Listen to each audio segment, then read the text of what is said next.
వచ్చుచున్నాడు, క్రియ ఫలితాన్ని తెచ్చుచున్నాడు. ప్రభువు త్వరగా వచ్చుచున్నాడు, క్రియ ఫలితాన్ని తెచ్చుచున్నాడు. ప్రభువు రాక కొరకు కనిపెట్టుచున్నావా? సిద్ధపాటు కలిగి ఎదురు చూచుచున్నావా? ప్రభువు రాక కొరకు కనిపెట్టుచున్నావా? సిద్ధపాటు కలిగి ఎదురు చూచుచున్నావా? పరిశుద్ధముగా నిర్దోషముగా సత్క్రియలను పూర్తి చేసి సిద్ధముగా ఉన్నావా? పరిశుద్ధముగా నిర్దోషముగా సత్క్రియలను పూర్తి చేసి సిద్ధముగా ఉన్నావా? ప్రభువు త్వరగా వచ్చుచున్నాడు, క్రియ ఫలితాన్ని తెచ్చుచున్నాడు. ప్రభువు త్వరగా వచ్చుచున్నాడు, క్రియ ఫలితాన్ని తెచ్చుచున్నాడు.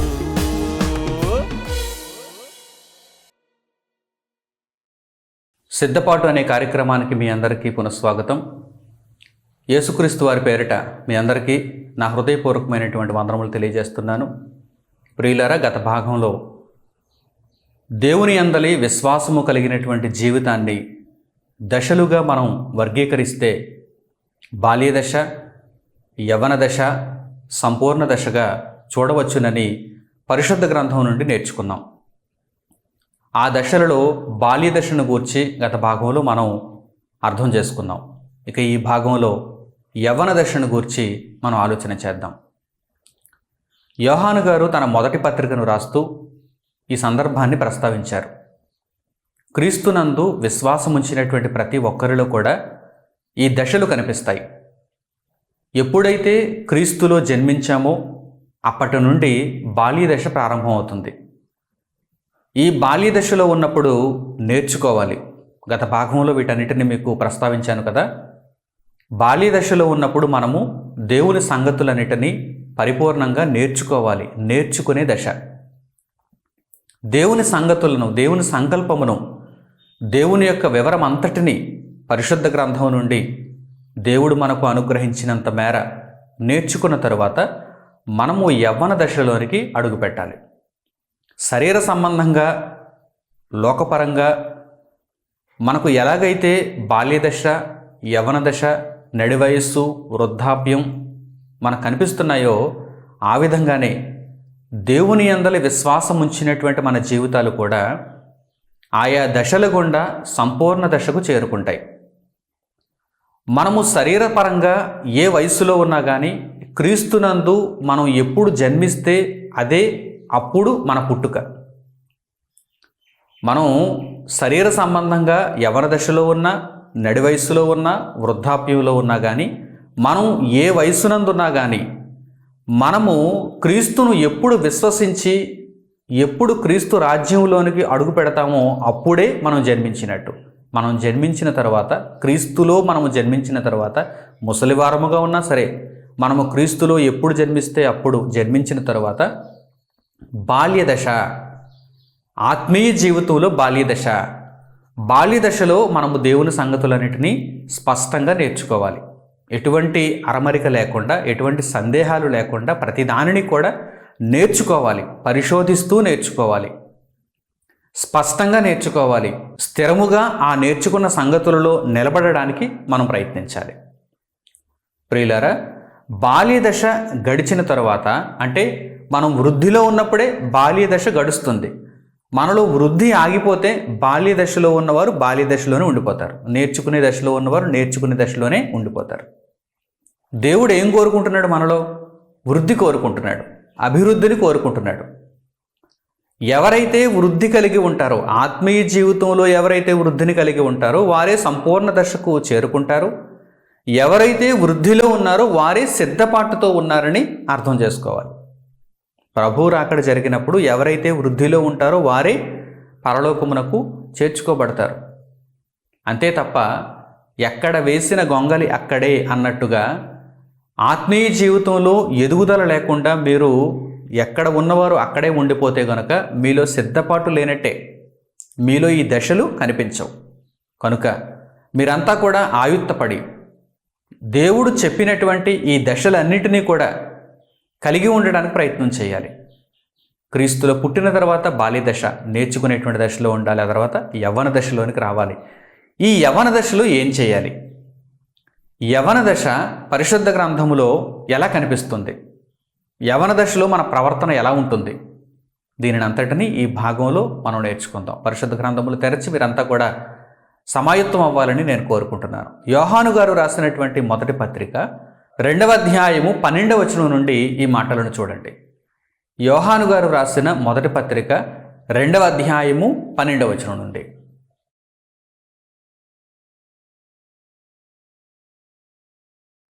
చిన్నపిల్లలారా, ఆయన నామమును బట్టి మీ పాపములు క్షమింపబడినవి గనుక మీకు వ్రాయుచున్నాను.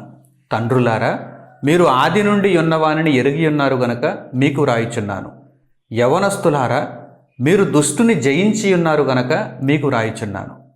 చిన్నపిల్లలారా, మీరు తండ్రిని ఎరిగి ఉన్నారు గనుక మీకు వ్రాయుచున్నాను.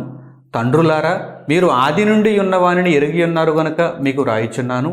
యవ్వనస్తులారా, మీరు బలవంతులు, దేవుని వాక్యము మీ యందు నిలిచుచున్నది, మీరు దుష్టుని జయించి ఉన్నారు గనుక మీకు వ్రాయుచున్నాను. యోహాను గారు తన పత్రికలో ఇక్కడ ఈ దశలను గూర్చి ఆయన ప్రస్తావించారు. చిన్నపిల్లలు, తండ్రులు, యవ్వనస్తులు. ప్రియులారా, ఆత్మీయ జీవితంలో బాల్య దశలో ఉన్నారా? సంపూర్ణ దశలో ఉన్నారా? లేక యవ్వన దశలో ఉన్నారా? దీనిని ఒక్కసారి ఆలోచన చేసుకోవాలి. నేను క్రీస్తునందు జన్మించి నేర్చుకునే స్థాయిలో ఉన్నానండి అంటే మీరు బాల్య దశలో ఉన్నట్టు. ఈ బాల్య దశ త్వరగా మీరు ముగించుకోవాలంటే నేర్చుకోవడం త్వరగా మీరు ముగించుకోవాలి. ప్రతిదానిని నేర్చుకోవాలి. నేర్చుకున్న తర్వాత ఎందులోనికి అడుగు పెడతారు? క్రమంలో తర్వాత ఏదొస్తుంది? యవ్వన దశ వస్తుంది. యవ్వన దశలో మీరు ఎలా ఉంటారని యోహాను గారు ఇక్కడ తెలియజేస్తున్నారు చూడండి. యవ్వన దశలో మీరు దుష్టుని జయించాలి, లోకమును జయించాలి. మీరు బలవంతులు. దేవుడు మీకు ఇచ్చినటువంటి బలమును, అనగా ఆత్మీయ బలమును, ఆత్మ బలమును, శారీరకంగా మనం ఏదో వ్యాయామం చేసి సంపాదించుకున్నటువంటి కండలు కాదు. దేవుడు మనకిచ్చిన ఆత్మబలం. బాల్యదశలో అంతా ఏం చేస్తాం? దేవుని వాక్యం నేర్చుకున్నాం కదా. దేవుని వాక్యం నేర్చుకున్నప్పుడు మనలో ఏం కలుగుతుంది? వృద్ధి కలుగుతుంది. మనం బలం పొందుతాం. దేవుడు మనకిచ్చిన బలం. దేవుని బలము కలిగిన వారై యవ్వనస్తులంతా కూడా అపవాదితో పోరాటం చేయాలి, లోకమును జయించాలి, సాతానును జయించాలి. అంటే యవ్వన దశ అని మనం మన ఆత్మీయ జీవితంలో చూడాలి అంటే కనుక మనం సాతానును జయిస్తున్నాం అన్నమాట. అప్పుడే మనం యవ్వన దశను చూడగలం. ఎవరైతే బాల్య దశ నుండి వృద్ధిలో ఉండి యవ్వన దశకు వస్తారో వారు దుష్టుని జయిస్తారు, సాతానును జయిస్తారు, ఈ లోకమును జయిస్తారు. ప్రియులారా, యేసుక్రీస్తు ప్రభు భూమి మీద శరీరధారిగా ఉన్నప్పుడు ఆయన ఏం చేశారో తెలుసా? ఈ దశలను మనకు చూపిస్తున్నారు. ఆయన దుష్టుని జయించారు, లోకమును జయించారు. ఆయన బాల్య దశలో ఉన్నప్పుడు తల్లిదండ్రుల యొద్ద ఉన్నారు. దేవుని జ్ఞానమును ఆయన కలిగి ఉన్నారు. దేవుని జ్ఞానము వలన ఆయన బలం పొందారు. ఆయన దుష్టుని జయించారు, లోకమును జయించారు. ఈ విషయాన్ని ఆయన తెలియజేస్తున్నారు. యోహాను సువార్త 16వ అధ్యాయము 33వ వచనాన్ని చూడండి. యోహాను సువార్త 16వ అధ్యాయము 33వ వచనం.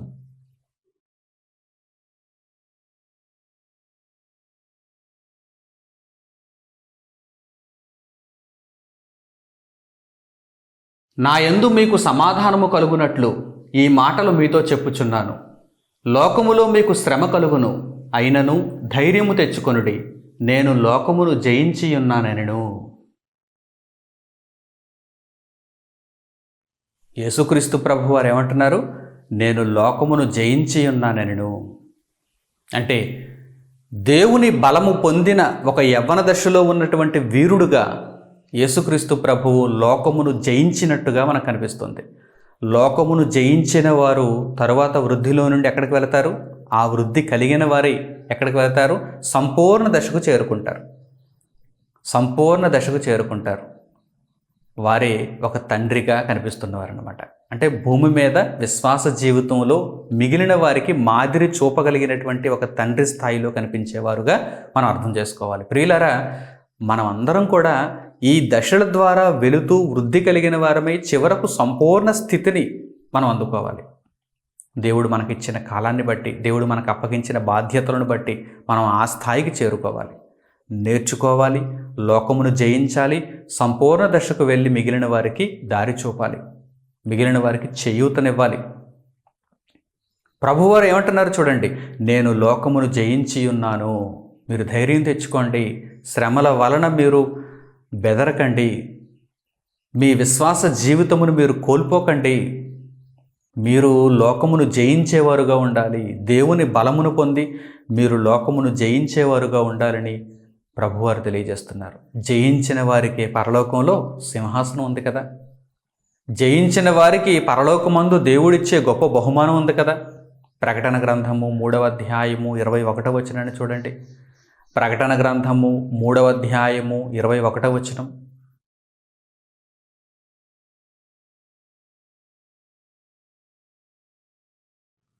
నేను జయించి నా తండ్రితో కూడా ఆయన సింహాసనమందు కూర్చుండి ఉన్న ప్రకారము జయించువానిని నాతో కూడా నా సింహాసనమునందు కూర్చుండనిచ్చెదను. ఈ సందర్భంలో కూడా ప్రభువారు ఏమంటున్నారు, నేను జయించి తండ్రి నాకు అనుగ్రహించినటువంటి సింహాసనమందు కూర్చున్న రీతిగా మీరు కూడా జయిస్తే నా సింహాసనమునందు కూర్చుండనిచ్చేదను అంటున్నారు. కనుక ప్రియులారా, మనము క్రీస్తునందు జన్మించిన తర్వాత బాల్య దశగా దేవుని యొక్క జ్ఞానమంతటిని సంపూర్ణముగా నేర్చుకొని యవ్వన దశలోనికి అడుగుపెట్టి సాతానుతో పోరాటం చేయాలి, సాతానుతో యుద్ధం చేయాలి, ఈ లోకమును జయించాలి. లోకమందు ఏది కూడా మిమ్మల్ని లోపరుచుకోనివ్వకుండా అంతటి స్థిరమైన స్థాయికి మీరు ఉండాలి, మీరు వెళ్ళాలి, మీరు వృద్ధిని పొందాలి. ఇదే దేవుని వాక్యం తెలియజేస్తున్నటువంటి అమూల్యమైనటువంటి రహస్యం. యవ్వన దశలోనికి మీరు రావాలి, దుష్టుని మీరు జయించాలి. యోహాను గారు తన పత్రికలో అదే కదా తెలియజేస్తున్నారు, యవ్వనస్తులారా. యవ్వనస్తులారా అంటే భూమి మీద ఏదో 20 సంవత్సరాల నుండి 30 సంవత్సరాల వరకు యవ్వన దశ అని మనం అనుకోగలిగితే ఆ యవ్వన దశలో ఉన్న వారిని గూర్చి ఇక్కడ ఆయన మాట్లాడటం లేదు. క్రీస్తునందు జన్మించిన తరువాత బాల్య దశను దాటుకుని ఎవరైతే యవ్వన దశలోనికి వస్తారో వారు, ఆ యవ్వనస్తులను గూర్చి. అంటే లోకపరంగా వారికి వయస్సు తక్కువ ఉండొచ్చు, ఎక్కువ ఉండొచ్చు, వారు వృద్ధాప్యంలో ఉన్నవారు కూడా కావచ్చు. క్రీస్తునందు వారు యవ్వనస్తులు. చాలామందికి ఈ విషయం తెలియదు. యవ్వనస్తులారా అనగానే భూమి మీద ఆ యూత్ని చూస్తారు. అందుకే యూత్ కాన్ఫరెన్స్ అని చెప్పి ఆ కాన్ఫరెన్స్లు పెట్టి బైబిల్ బోధించేటప్పుడు కూడా యూత్ కాన్ఫరెన్స్ అని చెప్పి యూత్ కాన్ఫరెన్స్లో అందరినీ యూత్నే పిలుస్తూ యూత్కి సంబంధించినటువంటి మాటలుగా వీటిని తీసుకుంటూ ఉంటారు. దేవుని వాక్యం చెప్పడం మంచిదే, కానీ దానిని విశ్లేషించడంలో చాలా జాగ్రత్తను పాటించాలి. ఇక్కడ యోహాను గారు యవ్వనస్తులారా, తన పత్రికలో యోహాను గారు యవ్వనస్తులారా, మొదటి పత్రికలో 2వ అధ్యాయం 12 నుండి 14 వచనాలలో యవ్వనస్తులారా అని ప్రస్తావిస్తున్నారంటే, తండ్రులారా అని ప్రస్తావిస్తున్నారంటే, చిన్నపిల్లలారా అని ప్రస్తావిస్తున్నారంటే అర్థం ఏంటి? క్రీస్తునందు పుట్టిన తరువాత నీకోదేమనేటువంటి పరిసయ్యుడు యేసుక్రీస్తు ప్రభు దగ్గరకు వచ్చి నిత్యత్వానికి నేను చేరుకోవాలంటే ఏం చేయాలని అడుగుతున్నప్పుడు నీవు మరలా పుట్టాలని యేసుక్రీస్తు ప్రభు వారు చెబుతున్నారు కదా. ఒకడు నీటి మూలముగాను ఆత్మ మూలముగాను జన్మించితేనే కానీ వాడు దేవుని రాజ్యమును చూడలేడని నీకోదేముతో యేసుక్రీస్తు ప్రభు వారు చెప్పారు కదా, నిశ్చయముగా బోధించారు కదా. మరప్పుడు నీకోదేముకు వచ్చినటువంటి ప్రశ్న ఏంటి? ముసలివాడైనటువంటి మనుష్యుడు మరలా తల్లి గర్భములోనికి వెళ్ళి ఎలాగూ జన్మింపగలడు అంటే ముసలి దశలో ఉన్నప్పుడు కూడా, వృద్ధాప్యంలో ఉన్నప్పుడు కూడా క్రీస్తునందు జన్మించే అవకాశం ఉంది కదా, నీటి మూలముగా ఆత్మ మూలముగా జన్మించే అవకాశం ఉంది కదా. అప్పుడు తెలుసుకున్నాడు, ఆ దశలో తెలుసుకున్నాడు, వృద్ధాప్యంలోనికి వెళ్ళిన తర్వాత తెలుసుకున్నాడు, క్రీస్తుని తెలుసుకున్నాడు. అప్పుడు దేవుని వాక్యాన్ని గ్రహించాడు, మనసు తెరవబడింది, పశ్చాత్తాపపడ్డాడు, మారు మనసు నొందాడు. వృద్ధాప్యంలో ఉన్నవారు క్రీస్తులో పుట్టినప్పుడు వారికి అది ఏమవుతుంది?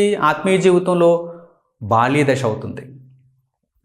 వారికి లోకపరంగా 60, 70, 80 ఏళ్ళు వచ్చినా కానీ క్రీస్తునందు విశ్వాస జీవితంలో వారు పసిపిల్లలు, వారు చిన్నవారుగా ఉన్న వారు దేవుని యొక్క జ్ఞానమును, వారికి దేవుడిచ్చిన కాలాన్ని బట్టి, భూమి మీద ఆయుష్ కాలాన్ని బట్టి దేవుడు వారికి ఆయుష్ను పొడిగిస్తే వారు దేవుని వాక్యమును నేర్చుకుంటూ బాల్య దశను దాటి యవ్వన దశను దాటి సంపూర్ణ దశకు వారు చేరుకోవటానికి త్వరగా ప్రయత్నాలు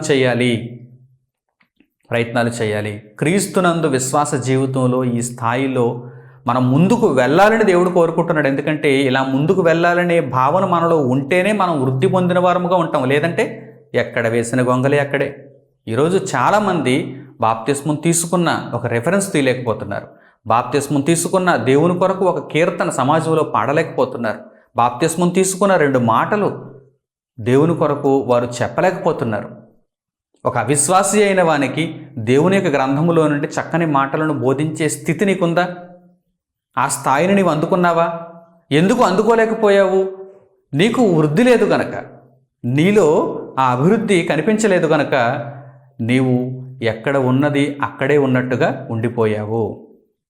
బాల్య దశను దాటుకొని యవన దశను దాటుకొని సంపూర్ణ దశలోనికి రావాల్సినటువంటి నీవు ఇంకా క్రీస్తునందు పుట్టిన ఆ స్థాయిలోనే ఉండిపోయావు అంటే వృద్ధి లేని దశలో ఉండిపోయినప్పుడు, వృద్ధి లేని స్థితిలో ఉండిపోయినప్పుడు ప్రభు రాకడను ఎలా ఎదుర్కొంటారు? సిద్ధపాటు కలిగి ఉన్నానని ఎలా చెప్పగలరు? కనుక ప్రియులారా, ఇప్పటికైనా కళ్ళు తెరచి బాల్యదశ, యవ్వన దశ, సంపూర్ణ దశకు సాగిపోయేవారుగా ఉండాలని ప్రభు ప్రేమను బట్టి నేను కోరుకుంటున్నాను. యవ్వన దశలో ఉన్నవారు ఏం చేయాలి? లోకమును జయించాలి, అపవాదితో పోరాడాలి. ప్రభువారు అదే తెలియజేస్తున్నారు. నేను లోకమును జయించి ఉన్నాను, నేను జయించితిని గనుక తండ్రి వలన సింహాసనమును పొందాను, అనగా అధికారమును పొందాను, ఆ మహాభాగ్యమును పొందాను. మీరు కూడా జయించిన వారైతే నాతో కూడా సింహాసనమునందు కూర్చుండనిచ్చేదను అని ప్రభువారు తెలియజేస్తున్నట్టుగా దేవుని గ్రంథం మనకు బోధ చేస్తుంది. కనుక ప్రియులారా, మీరంతా కూడా ఈ విషయమై ఆలోచన చేసి యవ్వన దశలో సాతానును ఓడించేవారుగా మీరు ఉండటానికి నిరంతరం పోరాడాలి. బాల్య దశను పూర్తి చేసుకొని యవ్వన దశలోనికి వచ్చి లోకమును జయించే స్థితికి మీరు రావాలి. యవ్వనస్తులంతా కూడా, అనగా క్రీస్తునందు విశ్వాసం ఉంచిన వారిలో యవ్వనస్తులంతా కూడా, యవ్వనస్తులు అనగానే లోకమందు వయసుతో నిమిత్తం లేదు, క్రీస్తునందు విశ్వాసంలో యవ్వనస్తులంతా కూడా లోకమును జయించేవారుగా ఉండాలని దేవుని వాక్యం సెలవిచ్చింది. ప్రియులారా, మరొక అద్భుతమైనటువంటి మాటను మనం చూడగలిగితే, మనము లోకాన్ని ఎలా జయించగలం? విశ్వాసము ద్వారా జయించగలం. మనలో విశ్వాసము సంపూర్ణంగా ఉండాలి. యవ్వనస్తులుగా క్రీస్తునందు విశ్వాసం ఉంచిన ఆ దశలో మనం ఉన్నప్పుడు, యవ్వన దశలో మనం ఉన్నప్పుడు, క్రీస్తునందు విశ్వాసంలో యవ్వన దశలో మనం ఉన్నప్పుడు మనలో విశ్వాసము సంపూర్ణంగా ఉండాలి. మనలో ఉన్న విశ్వాసము లోకమును జయించేటట్టుగా మనకు సహాయం చేస్తుంది. ఒక అద్భుతమైనటువంటి ఆ మాటను ఇప్పుడు మనం చూద్దాం. యోహాను గారు రాసినటువంటి పత్రికలలోనే, యోహాను గారు రాసిన మొదటి పత్రిక 5వ అధ్యాయము 4వ వచనం చూడండి. యోహాను గారు రాసినటువంటి మొదటి పత్రిక 5వ అధ్యాయము 4వ వచనం.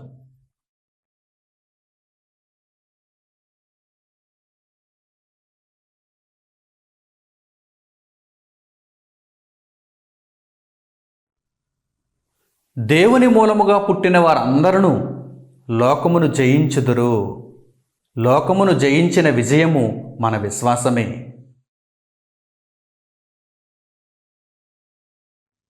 చూడండి, ఇక్కడ యోహాను గారు మరలా తెలియజేస్తున్నారు, దేవుని మూలముగా పుట్టిన వారందరూ, దేవుని మూలముగా పుట్టారు. బాల్య దశను దాటుకుని యవ్వన దశలోనికి వచ్చారా? దేవుని మూలముగా పుట్టిన వారందరూ, దేవుని మూలముగా పుట్టినదంతయు లోకమును జయించును. లోకమును జయించును, మన చుట్టూ ఉన్న లోకమును జయించును. లోకమును జయించడం అంటే ఏదో రాజ్యాలను జయించి సింహాసనం మీద ఎక్కడ కూర్చోవడం కాదు. లోకములో ఉన్నటువంటి ప్రతి ప్రలోభను మనం జయించాలి. లోకములో ఉన్నది ఏది కూడా దేవుని నుండి మనలను దూరం చేసే సాహసం చేయటానికి వీలు లేకుండా మనం దానిని జయించాలి. మన పాదముల క్రింద దానిని ఉంచాలి. లోకంలో దుష్టత్వానికి సంబంధించిన ఏదైనా సరే మన పాదముల క్రింద ఉండాలి. దేవుని నుండి మనలను ఎడబాటుకు గురి చేసేది ఏదైనా సరే, దేవుని స్థానాన్ని ఆక్రమించేది లోకంలో ఏది ఉన్నా సరే అది మన పాదముల క్రింద ఉండాలి. అదే జయము. ఈ విజయం ఎలా వస్తుంది? మనలో ఉన్న విశ్వాసము ద్వారా వస్తుంది. మీరు ప్రభువునందు అత్యంత గొప్ప విశ్వాసులైతే కనుక లోకమును జయించేస్తారు. యవ్వన దశలో ఉన్నటువంటి మీరు లోకమును జయించేస్తారు. ఇలా జయించాలంటే ముందు దేవుని వాక్యం మీకు తెలియాలి. దేవుని వాక్యం మీరు నేర్చుకుని ఆ బాల్య దశను మీరు పూర్తి చేసుకున్న వారుగా ఉండాలి. అప్పుడు మీలో ఉన్న విశ్వాసము లోకమును జయించే విజయమును దేవుని వలన మీకు అనుగ్రహిస్తుంది. కనుక ప్రియులారా, ఈ దశలో ఉండటానికి మీలో ఎంతమంది వేగిరపడుతున్నారో ఒక్కసారి ఆలోచన చేయండి. యవ్వన దశలో ఉండి నేను లోకమును జయించాలనేటువంటి ఆలోచన ఎందరిలో ఉంది? లోకమందు మీరు చిన్నవారుగా ఉండొచ్చు, లేక నడి వయసులో ఉండొచ్చు, లేకపోతే వృద్ధాప్యంలో ఉండొచ్చు. లోకపరమైనటువంటి వయస్సును మీరు పక్కన పెట్టండి. అయితే క్రీస్తునందు పుట్టి మీరు బాల్య దశను పూర్తి చేసుకుని యవ్వన దశలోనికి వచ్చి లోకమును సాతానును జయించేవారుగా ఉన్నారా?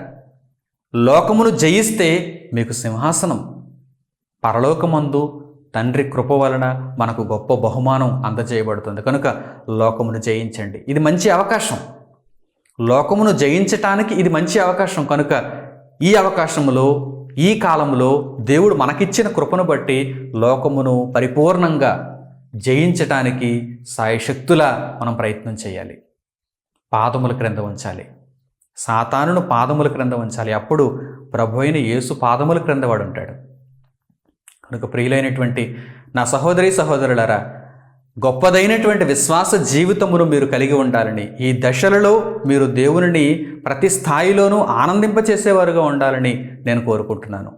ఇక అలా లేకపోతే మన విశ్వాస జీవితం కుంటుపడినట్టే.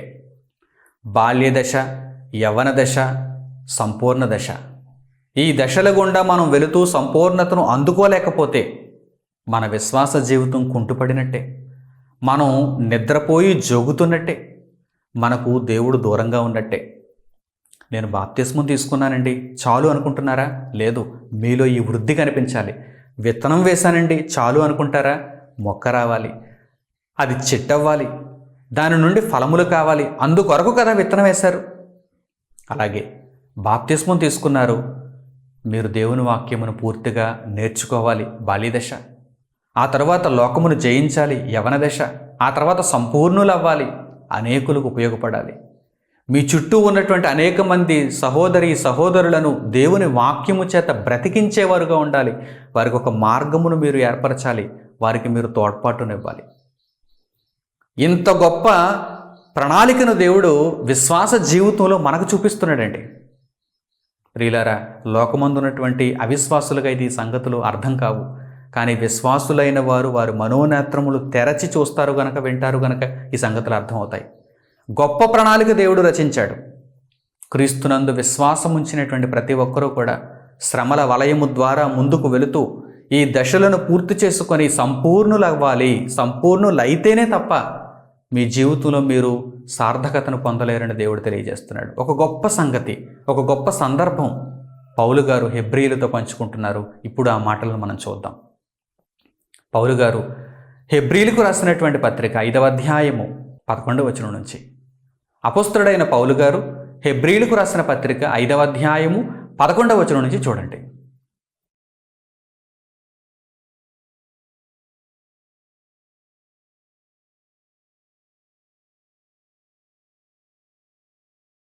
ఇందును గూర్చి మేము చెప్పవలసినవి అనేక సంగతులున్నవి గాని మీరు వినుటకు మందులైనందున వాటిని విశదపరచుట కష్టము.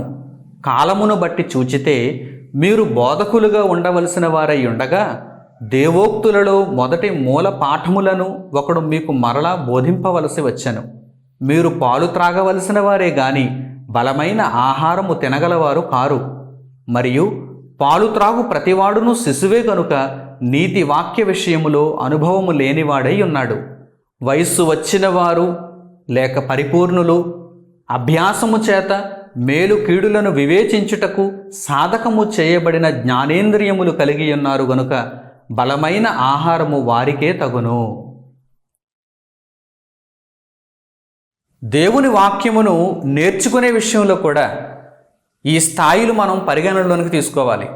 దేవుని వాక్యం అందరికీ ఒకే స్థాయిలో అర్థం కాదు. అందుకే దేవుని వాక్యం చెబుతున్నప్పుడు అందరూ ఒకే స్థాయిలో ఎందుకు అర్థం చేసుకోలేకపోతున్నారు? కొందరు పసిపిల్లల స్థాయిలో ఉంటారు, కొందరు యవ్వన దశలో ఉన్నవారుగా ఉంటారు, కొందరు పరిపూర్ణులుగా ఉంటారు. పరిపూర్ణులకు పై స్థాయిలో చెప్పినటువంటి వాక్యం అర్థమవుతుంది. పై స్థాయిలో చెప్పినటువంటి వాక్యం బాల్య దశలో ఉన్నవారికి అర్థం కాదు, వారికి అర్థం కాదు. పౌలు గారు ఆ సందర్భాన్ని గురించి ఇక్కడ మాట్లాడుతూ ఏమంటున్నారు చూడండి. కాలమును బట్టి చూచితే మీరు బోధకులుగా ఉండాలి.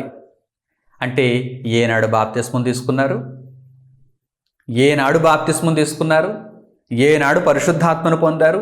ఏనాడు పరిశుద్ధ గ్రంథాన్ని చదవడం ప్రారంభించారు? ఏనాడు మీరు మొదటి బోధ విన్నారు?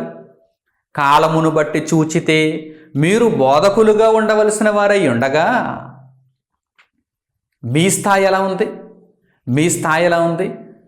దేవోక్తులలో మొదటి మూలపాఠాలను నేర్చుకునేటువంటి స్థాయిలో మీరున్నారు. మీరు పాలు త్రాగే స్థాయిలో ఉన్నారని పౌలు గారు హెబ్రీయులలో ఉన్నటువంటి వారిని గురించి అక్కడ తెలియజేస్తున్నారు. ఈరోజు ఎందరో ఆ స్థాయిలో లేరా? ఈరోజు ఎందరో ఆ స్థాయిలో లేరా? బాప్తిస్మం తీసుకుంటున్నారు. ఏదో మొక్కుబడిగానా? ఏదో ప్రభువునందు విశ్వాసం ఉంచామని లోకమందు అందరికీ చెప్పటం కోసం మాత్రమేనా? కాదు. మీరు బాప్తిస్మం తీసుకున్న తరువాత, క్రీస్తు రాజ్యంలో మీరు ప్రవేశించిన తర్వాత, క్రీస్తునందు జీవితమును మొట్టమొదటి దినమున మీరు ప్రారంభించిన తర్వాత మీరు వృద్ధిలో ఉండాలి. మీరు వృద్ధిలో ఉండాలి. పాలు త్రాగే స్థితిలోనే జీవితాంతం ఉండిపోవటానికి వీలు లేదు. అలా వీలు లేదు. మీరు సంపూర్ణులగుటకు సాగిపోవాలి, వృద్ధిలో ఉండాలి. కాలాన్ని బట్టి చూస్తే నేను ఇప్పుడు ఏ దశలో ఉండాలి అనేది ఒక్కసారి మీరు మిమ్మల్ని మీరే ప్రశ్నించుకొని చూసుకోండి. ఏ రోజు నేను బాప్తిస్మం తీసుకున్నాను? ఏ సంవత్సరంలో నేను బాప్తిస్మం తీసుకున్నాను? ఎప్పుడు నాకు క్రీస్తు పరిచయం అయ్యాడు? ఎప్పటి నుండి నేను దేవుని వాక్యం నేర్చుకుంటున్నాను? కాలమును బట్టి చూచితే నేను ఇప్పుడు బోధకునిగా ఉండాలి, అంటే అనేకులకు చేయూతనిచ్చేవాడనుగా ఉండాలి. కానీ నాకే ఇంకా చాలా సంగతులు తెలియవు అంటే, నేనే ఇంకా చాలా సంగతులను నేర్పలేని స్థితిలో ఉన్నానంటే, నలుగురికి దేవుని వాక్యం చెప్పలేని పరిస్థితుల్లో నేను ఉన్నాను అంటే అది చాలా దయనీయమైనటువంటి స్థితి. అది చాలా దయనీయమైనటువంటి స్థితి. కనుక ఎదుగుదల లేని జీవితాలను ఒక్కసారి మీరు పరీక్షించుకొని మరలా పునరుత్తేజాన్ని పొంది ఈ దేవుని మాటల చేత మీరు ప్రేరేపింపబడి ఆ వృద్ధిలోనికి రావాలని నేను కోరుకుంటున్నాను. వృద్ధిలో ఉండాలని దేవుడు ఆదేశించాడు. వృద్ధిలో లేకపోతే ఎలా? వృద్ధిలో ఉన్నవారే సిద్ధపాటుతో ఉన్నట్టు వృద్ధిలో ఉన్నవారే ఫలములను ఇస్తారు. వృద్ధిలో ఉన్నవారి వలననే దేవునికి ప్రయోజనం ఉంటుంది. వృద్ధిలో ఉన్నవారు బాల్యదశ, యవన దశ, సంపూర్ణ దశల గుండా వెళతారు. యవన దశలో ఉన్నప్పుడు లోకమును జయించాలి, దుష్టుని జయించాలి, సింహాసనమును పొందేటువంటి అర్హతను సంపాదించుకోవాలి.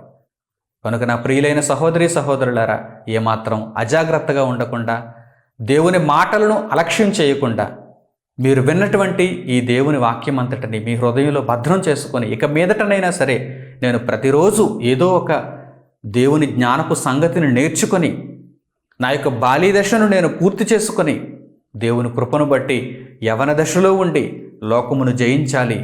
విశ్వాసము ద్వారా లోకమును జయించి ఆ విజయమును దేవుని కొరకు నేను సంపాదించుకోగలగాలి అనేటువంటి పట్టుదలతో ముందుకు కొనసాగాలని హృదయపూర్వకంగా నేను కోరుకుంటూ దేవుని వాక్యమును ఇంతటితో ముగిస్తున్నాను. తండ్రి అయిన దేవునికి ప్రార్థనలో ఏకీభవించండి. మహోన్నతుడును అత్యంత కృప కలిగిన మా పరలోకపు తండ్రి, మీరు అనుగ్రహించిన జీవము కలిగిన ఈ వాక్యము కొరకు మా హృదయపూర్వకమైన కృతజ్ఞతాస్తుతులు మీకు చెల్లిస్తున్నాము. నాయన, మేము ఎదుగుదల లేని స్థితిలో ఉండిపోయినప్పుడు ఈ మీ మాటల చేత మమ్మను స్పర్శించి తండ్రి మాలో మరల ఉత్తేజాన్ని నింపినందుకు మీ కృతజ్ఞతలు తండ్రి. మీ మాటలను విన్న తరువాత ఏ ఒక్కరూ కూడా మీ జ్ఞానమును అలక్ష్యం చేయకుండా మీ కొరకు పరిగెత్తేవారుగా ఉండగలుగుటకు సహాయం చేయండి. మంచి పోరాటము చేయగలిగిన వారుగా ఉండుటకు వారికి కృపను అనుగ్రహించండి తండ్రి.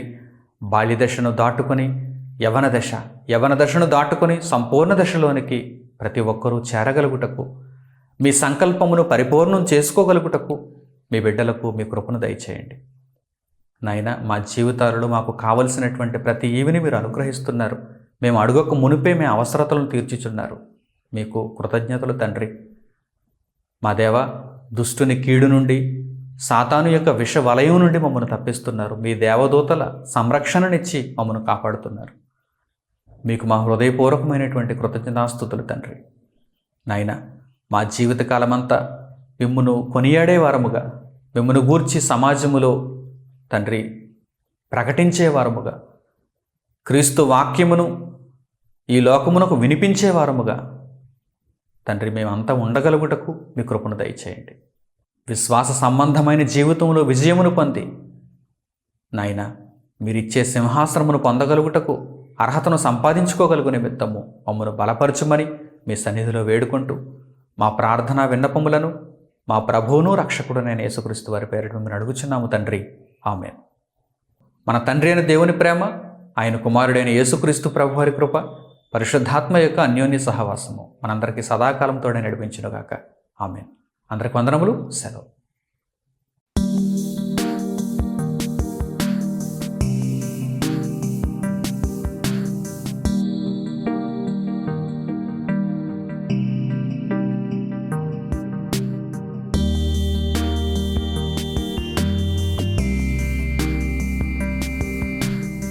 సహోదరులు మణికుమార్ గారు ప్రసంగించిన ఎన్నో ఆత్మ సంబంధమైన సంగతులను ఉచితముగా వీక్షించుటకు మా యూట్యూబ్ ఛానల్స్ ను తప్పక దర్శించండి. మా సమాచారమును ఎప్పటికప్పుడు తెలుసుకుని ఆత్మీయాభివృద్ధి నొందవలనంటే మా యూట్యూబ్ ఛానల్స్ ను సబ్స్క్రైబ్ చేసుకోండి. సత్వర నోటిఫికేషన్ల కొరకు సబ్స్క్రైబ్ బటన్ ప్రక్కనే ఉన్న బెల్ సింబల్ ను క్లిక్ చేయండి. మరిన్ని వివరములకు మీరు సంప్రదించవలసిన మా ఫోన్ నెంబర్స్ 8978414178 మరియు 8333927666. ధన్యవాదములు. ఈ కార్యక్రమమును అనేక మందికి పరిచయం చేయగలరని ఆశిస్తున్నాము. ప్రభువైన యేసుక్రీస్తు పేరిట మీకు శుభములు.